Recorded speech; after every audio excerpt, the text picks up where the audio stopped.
ഓരോ പുതിയ വർഷത്തിലും നമ്മുടെ വീടുകളിലൊക്കെ പുതിയൊരു കലണ്ടർ വരും. ആ കലണ്ടറിലെ മാസങ്ങൾ പഴയത് തന്നെയായിരിക്കും, ആഴ്ചയിലെ ദിവസങ്ങളും പഴയതായിരിക്കും. അതുപോലെ തന്നെയാണ് നമ്മളും. സ്വിച്ച് ഇട്ട പോലെ ഒരു ദിവസം ഒരു ന്യൂ ഇയർ റെസൊല്യൂഷൻ്റെ ഭാഗമായിട്ട് പെട്ടെന്ന് മാറാനൊന്നും നമുക്ക് ആർക്കും പറ്റില്ല.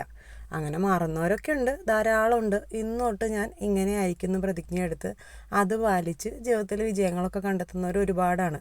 പക്ഷെ ഞാൻ പറയുന്നത് ശരാശരി വരുന്ന സാധാരണ മനുഷ്യന്മാരെ പറ്റിയാണ്.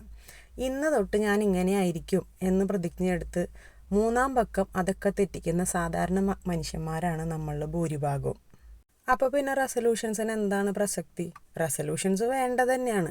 ജീവിതത്തിൽ നല്ലതുണ്ടാവാനും പുതിയ പുതിയ നമ്മളെ നല്ല രീതിയിലേക്ക് മുന്നോട്ട് കൊണ്ടുപോകാനും ഒക്കെ ചില പ്രതിജ്ഞകളും ചില കടുംപിടുത്തങ്ങളും ഒക്കെ നല്ലതാണ്. പക്ഷെ അത് പാലിക്കാൻ പറ്റിയില്ലെങ്കിൽ നമ്മൾ അസ്വസ്ഥരാവേണ്ട ആവശ്യമുണ്ടോ? അപ്സെറ്റ് ആവേണ്ടതുണ്ടോ? ഇല്ല അല്ലേ? 2023 ഞാൻ എൻ്റെ ലൈഫിലെ ഒരു മോശം സ്റ്റേജിലായിരുന്നു. പഠിച്ചിട്ടും ജോലി കിട്ടാതെ മുന്നോട്ട് പോകുമ്പോൾ ഒരു സ്റ്റക്കായ അവസ്ഥ, A little bit of depression. അത് ഡിപ്രഷൻ ആണെന്ന് തന്നെ എനിക്ക് സത്യത്തിൽ മനസ്സിലായിട്ടുണ്ടായിരുന്നില്ല. എൻ്റെ പഴയ ശീലങ്ങളും സ്വഭാവങ്ങളും ഒക്കെ എവിടെയൊക്കെയോ പോയ പോലെ എനിക്ക് തോന്നിയിരുന്നു. അത് കഴിഞ്ഞ് ഡിപ്രഷൻ ആണെന്ന് തിരിച്ചറിഞ്ഞ് ചെറിയൊരു ഹെൽപ്പൊക്കെ എടുത്ത് സ്വന്തമായിട്ട് മുന്നോട്ട് ഒരുപാട് ആഞ്ഞ് തള്ളിയാണ് ഞാൻ 2023 എൻഡിലെത്തിയപ്പോൾ ഒന്ന് പുറത്ത് കടന്നത്.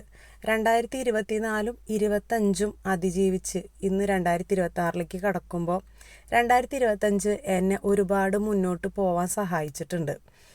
സ്വയം ഒന്ന് കരുത്താർജിക്കാനും ലൈഫ് ഇങ്ങനെയൊക്കെയാണെന്ന് റിയലൈസ് ചെയ്യാനും എന്നെ ഒരുപാട് സഹായിച്ച ഒരു വർഷമാണ് 2025. ഏറ്റവും കൂടുതൽ നമ്മൾ ഫോക്കസ് കൊടുക്കേണ്ട ഒരു ഏരിയ നമ്മുടെ മെൻ്റൽ ഹെൽത്ത് ആണെന്ന് എനിക്ക് ബോധ്യപ്പെടുത്തി തന്ന ഒരു വർഷം. അപ്പോൾ റെസൊല്യൂഷൻസൊക്കെ നമ്മൾ എടുക്കും, പാളിപ്പോകും, ചിലപ്പോൾ നമ്മൾ തോറ്റുപോകും. ആ എഴുതി വെച്ച പേജിൽ നിന്ന് ഒരു വരി പോലും കൂട്ടിച്ചേർക്കാൻ ഒരു മാറ്റവും ഇല്ലാതെ ഈ ഒരു വർഷം തന്നെ മുന്നോട്ട് പോകും.